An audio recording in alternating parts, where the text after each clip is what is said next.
But first, there is another game to discuss tonight, and that is the future of the FBI. We need to hold ourselves accountable for the choices we make and the work we do.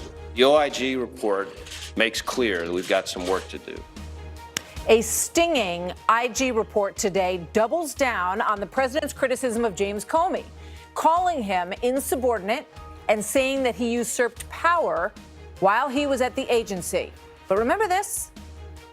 Aren't you concerned that that public trust has taken a hit because of the decisions you made? I think given what I knew at the time, these were the decisions that were best calculated to preserve the values of the institutions. It's a lie that the FBI was in tatters. It's a lie that I was estranged from that workforce. One of the proudest parts of my life was I love those people, and I think in the main, they felt it back. Tough report for James Comey and also for Loretta Lynch, who was called weak by the Inspector General and found that the agency was plagued with leaks. Trey Gowdy says the descriptions in this report, he says, this is not the FBI I know. This is not the FBI that our country needs. Congressman Eric Swalwell with his reaction in moments. But first, former FBI Deputy Assistant Director Danny Coulson. Danny, good to see you this evening. I know that the men and women of the FBI you hold near and dear to your heart. Your thoughts as you listen to the fallout here? Well, I think we have to understand, Megan, this never was an FBI investigation. This was James Comey's investigation. He hijacked that investigation, took it away from FBI agents in the field who are not influenced by pressure or fear or politics, took it into his own office and never let the FBI do it.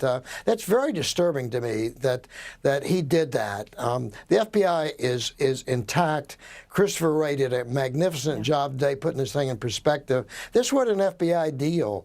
This was a James Comey deal with his minions that sought to influence an investigation and end up not doing one. Yeah, what goes through your mind when you look at an exchange like this between Lisa Strzok and with Peter Strzok, and Lisa Page. Page says in a text message, Trump is not ever going to become president, right? Right? And Strzok says, no, he is not. We'll stop it. Well, I think they did stop it.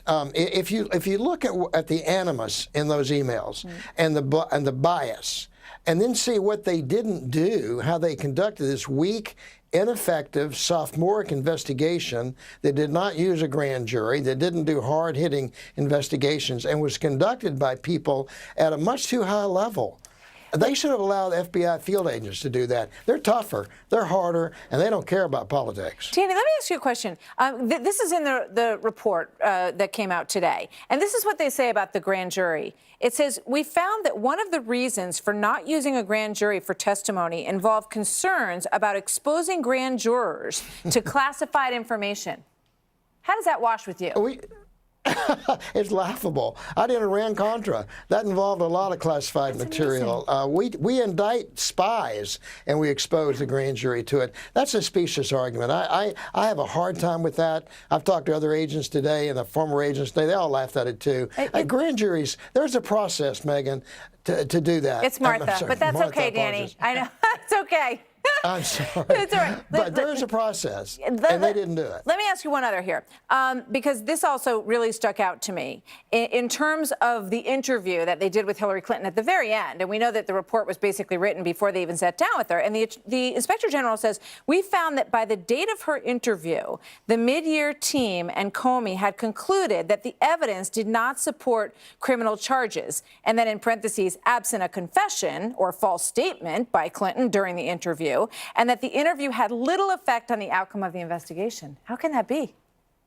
It can't be. It shouldn't be. And I think that's why we have to look at bias here.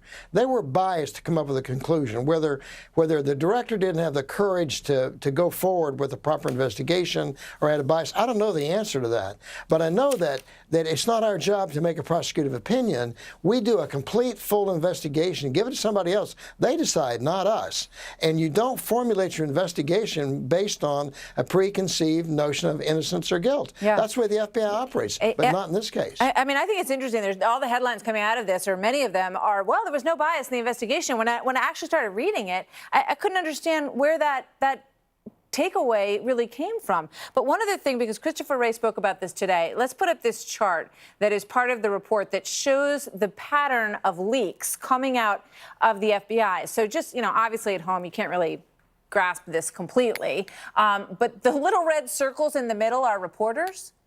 And then there are numbers that extend out, showing the number of exchanges between the reporter and people like, for example, the deputy assistant director, the staff operations specialist, the senior special agent, the general attorney, all going to this reporter person in the middle. And there are 3 different circles that show all of the myriad of contacts that were had. Is this the FBI that you know, sir?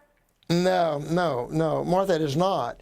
We have media people, and if you want something to go to the media, you go to them. They're the ones that have your relationship with the media, with networks or whoever.